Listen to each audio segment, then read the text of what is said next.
Hello everybody, it's Jason Artiga and this is another episode of Cinema Macabro YouTube channel. Today's episode is going to be about CHUD, Cannibalistic Humanoid Underground Dwellers. This cult film from 1984, is it the best New York-based horror film? Well, 1984, we had a lot of horror films come out. We had Friday the 13th, The Final Chapter. We had the start of the Nightmare on Elm Street franchise with the first film, The Company of Wolves. We also had Night of the Comet. The list goes on and on. Now, what sets aside CHUD from all the movies I just described? Well, for one, CHUD was a horror film that was shot in New York that revolved around socioeconomic problems during that time of homelessness, but at the same time added folklore and almost like an urban legend that you heard before with alligators, except with cannibals. Now, don't get me wrong, there has been horror films shot before CHUD, but I mean, if you really think about it, 1969, Rosemary's Baby by Roman Polanski. It takes place in the Upper West Side in the posh area, and most of the action is indoors in the apartment.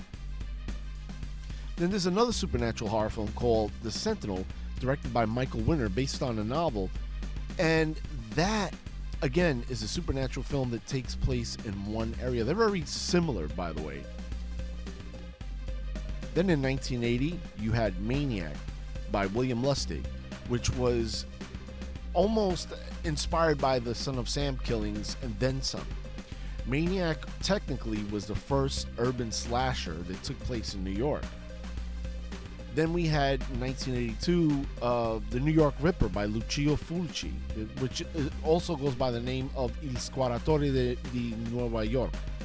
And this film is, again, another film about a serial killer killing women within New York City. So now you started to see this trend of a lot of the films playing around the social economic problems of crime, especially of slashings and killings and muggings. And don't get me wrong, New York, we've had our weird ass headlines, especially when it comes to murders and slashings.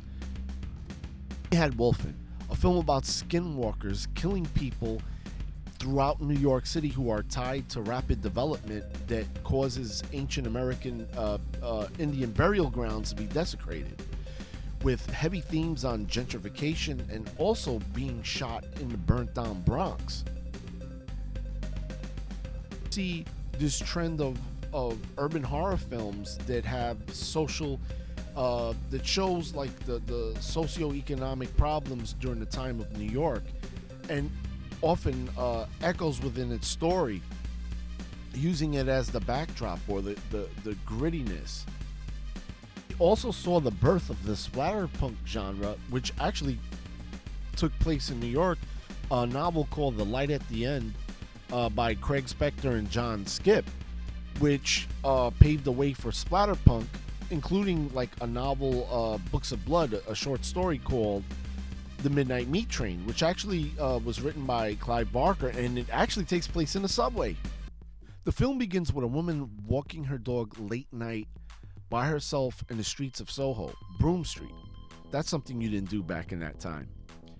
And she passes by a manhole cover only to get dragged by a subterranean creature who suddenly snatches her and her dog. Title drop, CHUD. We're now introduced to Cooper, played by the late John Hurd, and Lauren, his girlfriend, played by Kim Grice. Cooper has this conflict, being that he's a photographer. At one end of his career, he's a photojournalist who specializes in photographing the homeless people of the New York City subways and streets. And the other part, he's a fashion photographer, and both are conflicting with each other. And it's also creating problems with his girlfriend Lauren, who is a model and works with him a lot on his fashion photography shoots. This is not an issue until Lauren reveals that she is pregnant and they want to have the child.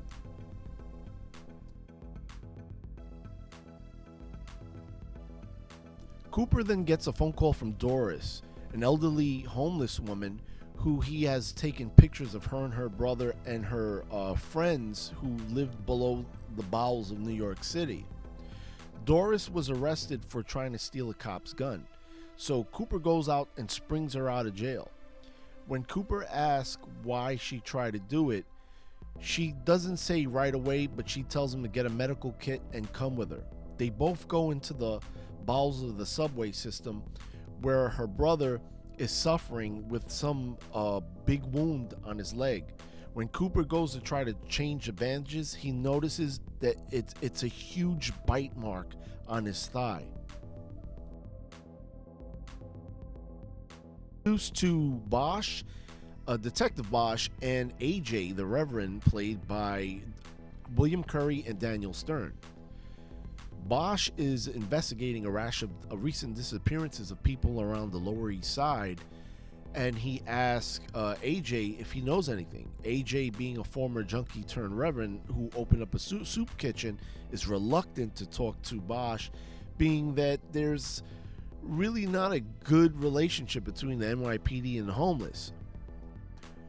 When AJ starts to yell at him, Bosch reveals that one of those missing people is his wife.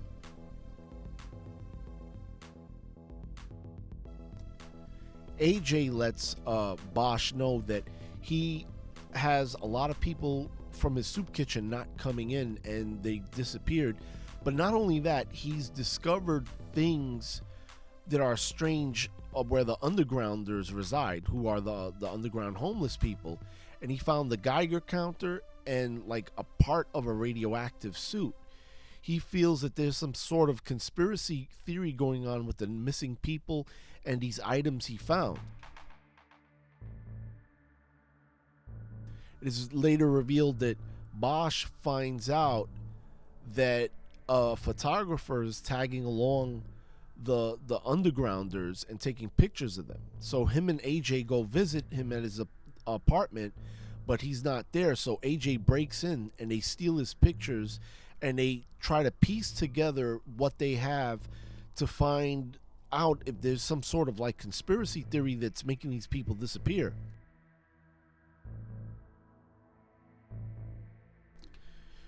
They all go to City Hall where AJ has a lot of the proof, and they go see the police commissioner along with and Chief O'Brien of the Nuclear Regulatory Commission. He presents this evidence and it's basically scoffed at him, but Bosch gets the green light to start this investigation and use resources within the NYPD to see what's going on in there. O'Brien is pissed off and at the same time skeptic, but reluctant to actually participate in that investigation.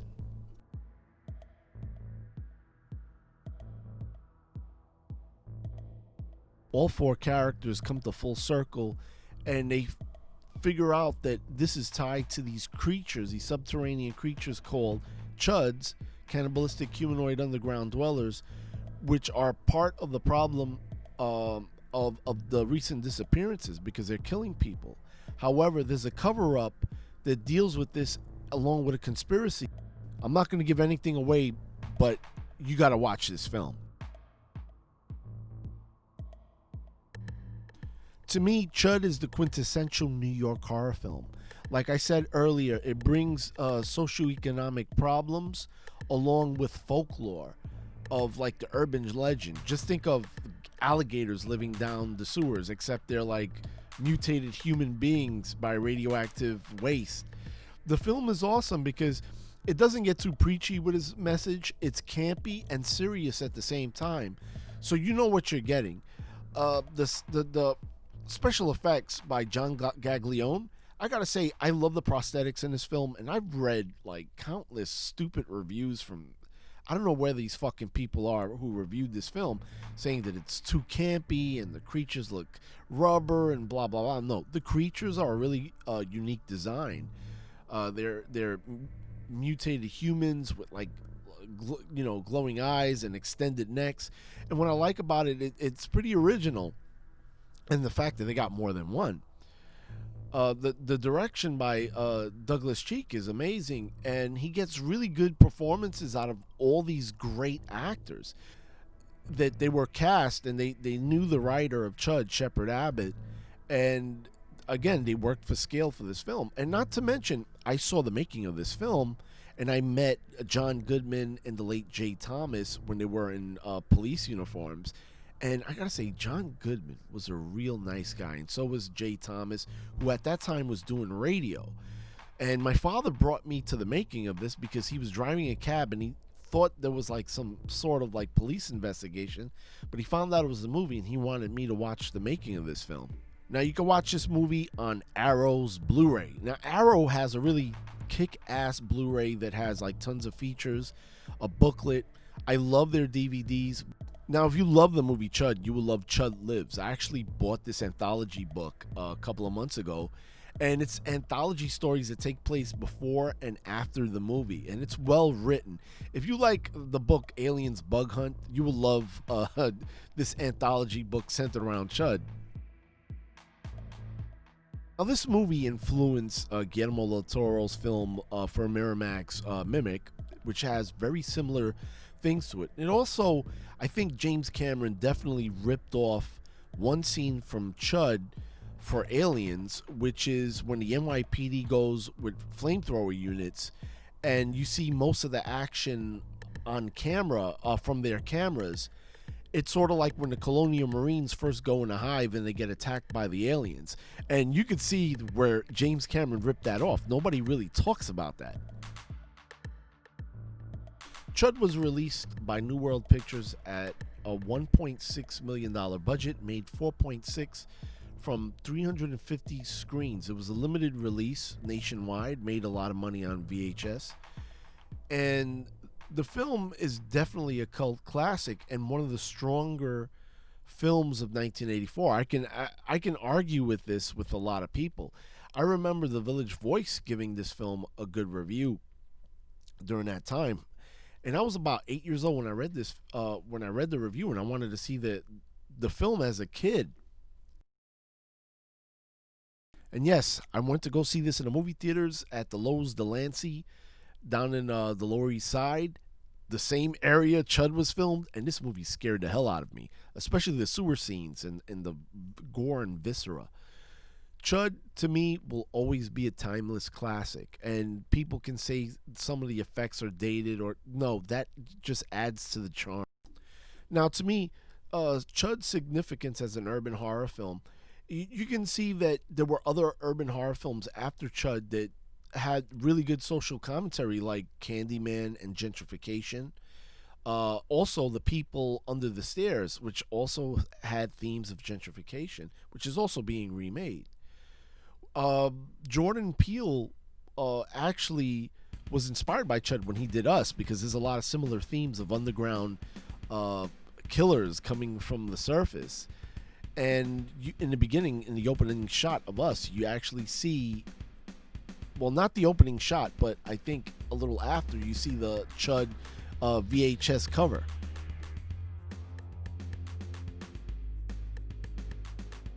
And getting back to Guillermo del Toro, the book The Strain with him and Chuck Hogan, and the TV series are pretty much inspired by CHUD. And there's a lot of scenes dealing with vampires in the subways, Navy SEALs going in there and getting their asses kicked, the NYPD on the subway tunnels. CHUD had this huge influence on a lot of great directors. And to me, it's an underrated force in horror, and to me, it didn't deserve the sequel that it eventually got. Bud the CHUD was an absolutely horrible film that, I don't know, for some reason is getting cult status, almost like Troll 2. Like this. You're asking for it. I've been asking for it all my life. Just never get it. Shouldn't you boys be on duty somewhere? Nah.